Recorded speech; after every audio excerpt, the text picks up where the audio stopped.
So chapter 7 was kind of nostalgic feeling because it's all about the use of cadavers in space research. So that's like a link to her previous book for those who have read that book. Absolutely. Is that what attracted you? Resonates, yes. It resonates throughout the whole chapter. And I think that's what makes it my favorite. That's why it makes it my favorite. And I want to read on page 143 at the bottom. It says, they are talking about F, and F is a cadaver. That's the designation given to a particular corpse that they're using at the lab. That has just endured an impact of, I think, 12 to 15 Gs. Yeah. So, Gomert's gaze rests on F. It is hard to read his look. Is he uncomfortable with having had to impact a human body? He turns to Bolt. This I didn't see coming. Do you ever put him in the front seat and take him through the hop lane? I recall an image from early this morning. Two of Bolt's students, Hannah and Mike, are standing beside F, talking and laughing as they untangle the long, fine wires that trail from the strain gouges mounted on F's bones. Rather than seeming gruesome, the scene had a comfortable familial feel, like a family stringing lights on the Christmas tree. I was struck by how at ease the students were. To them, the cadavers seemed to inhabit an in-between category of existence, less than a person, but more than a piece of tissue. F was still a he, but not someone you needed to worry about hurting. Hannah in particular had a lovely way with him. While F lay in the CT scanner late that night, an automated recording commanded, "Hold your breath." "He's really good at that," she said. It was funny, but also a sideways acknowledgement of the unusual talents and abilities of the dead. This amazing tone that she somehow manages to have. While she's talking about a human being, an ex-human being. Human being. But yeah, she has this amazing tone that she makes fun, but very respectfully. She's not making fun, but she makes funny comments. Let's put it that way. But she's very respectful about the cadavers and the bodies. And like I said, it resonates stiff throughout the whole chapter. And that's why I think it was my favorite.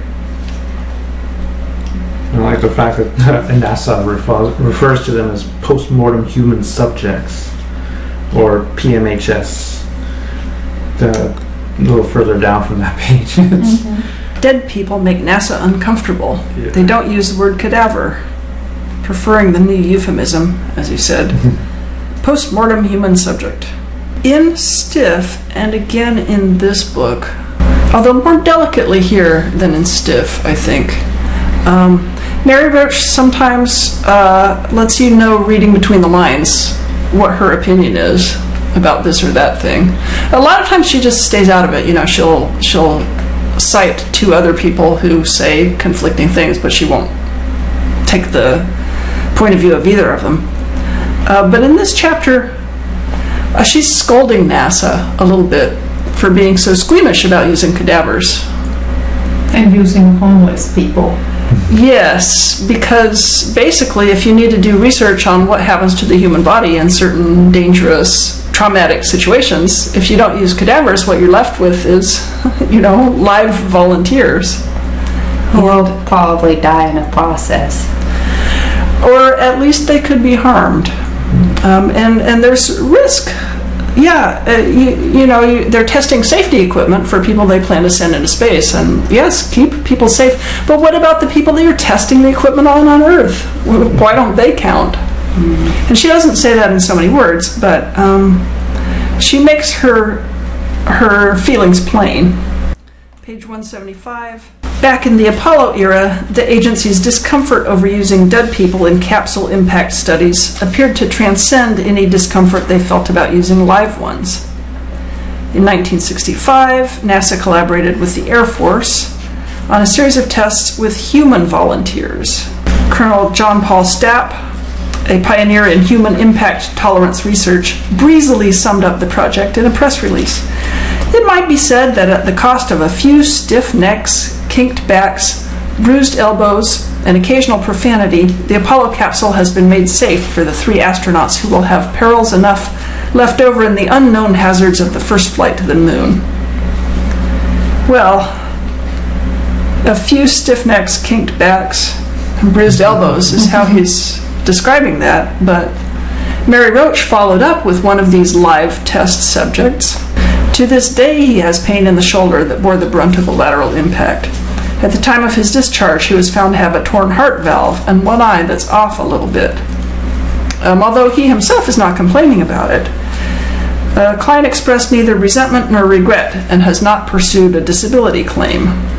A similar set of experiments conducted in Denver, instead of using Air Force guys, they hired homeless people for $25 a pop.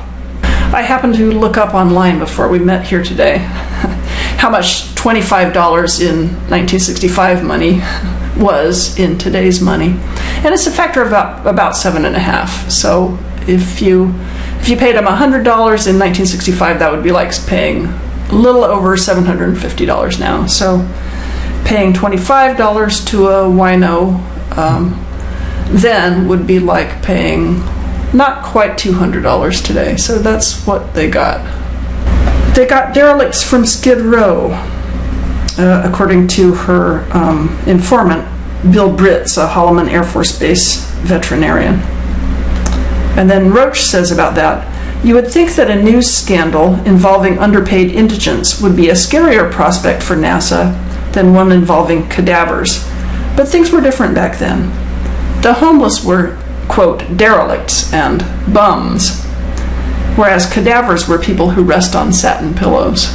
It's a separation of the name gives a really good separation in every time period. So no matter what you call someone, that is what they are, and it makes them either less or more important.